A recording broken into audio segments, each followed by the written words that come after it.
साल था 1932। जगह ऑस्ट्रेलिया। एक देश जो अभी वर्ल्ड वॉर वन के जख्मों से उभर ही रहा था कि उस पर एक नया, एक अनजाना खतरा मंडराने लगा। एक ऐसे दुश्मन ने देश पर हमला कर दिया था जिसके बारे में किसी ने सोचा भी नहीं था।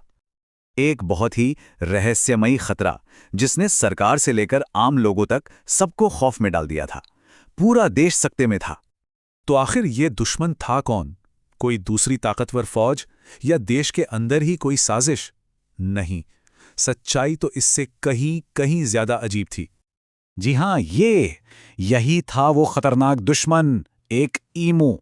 और नहीं, ये कोई मजाक नहीं चल रहा है, ये असली कहानी है इतिहास की सबसे बेतुकी और शायद सबसे मजेदार जंग की।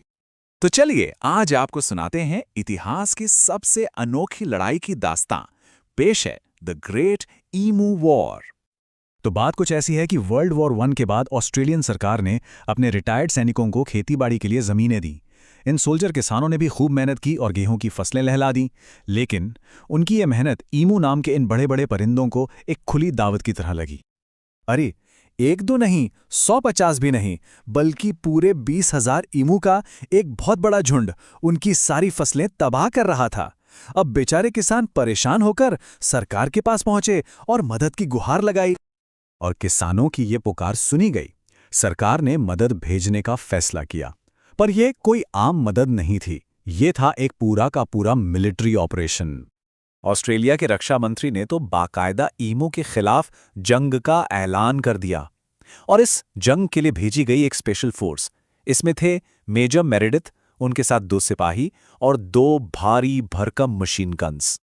मेजर मेरेडिथ का प्लान एकदम सिंपल था, जाओ और ईमू का सफाया कर दो। उन्हें लगा कि अरे, ये तो बस एक दिन का काम है। पर वो बहुत बहुत बड़ी गलतफहमी में थे। पहले ही हमले में जैसे ही मेजर साहब ने चिल्लाकर कहा फायर, मशीन गन ने जवाब दिया आज मूड नहीं है। वो जैम हो गई और ईमू, वो तो ऐसे भागे जैसे स्कूल की छुट्टी हो गई हो। दूसरी कोशिश में बांध के पास घात लगाई, लेकिन ईमू इतने चालाक निकले कि उन्होंने आर्मी को मीलों दूर से ही देख लिया। और तीसरा और आखिरी प्लान, ट्रक पर मशीन गन लगाकर पीछा करना। लेकिन भाई साहब, ईमू की रफ्तार के आगे बेचारा ट्रक भी हाफ गया। इस बुरी तरह नाकामी से हताश होकर मेजर मेरेडिथ ने जो कहा वो इतिहास में दर्ज हो गया। वो बोले, ये परिंदे, ये तो टैंक हैं, इन पर गोलियों का कोई असर ही नहीं होता। तो 1 हफ्ते तक चली इस जोरदार जंग के बाद जो नतीजा सामने आया वो ऑस्ट्रेलियन आर्मी के लिए बहुत ही शर्मनाक था। तो फाइनल स्कोर कार्ड कुछ ऐसा था। 3 बड़े मुकाबले हुए और तीनों में ऑस्ट्रेलियन आर्मी की करारी हार। और ईमू, वो थे अनडिफीटेड चैंपियंस, क्लीन स्वीप। और मजे की बात सुनिए, इस पूरे ऑपरेशन में कितनी गोलियां चलाई गईं? कुल 10,000। और 10,000 गोलियों का नतीजा? सिर्फ 100 से 200 ईमू। बाकी के 19,800 से ज्यादा ईमू, वो अभी भी किसानों के खेतों में गेहूं की पार्टी कर रहे थे। जैसे ही ये खबर दुनिया भर में फैली, अखबारों ने ऑस्ट्रेलियन आर्मी का जबरदस्त मजाक उड़ाया।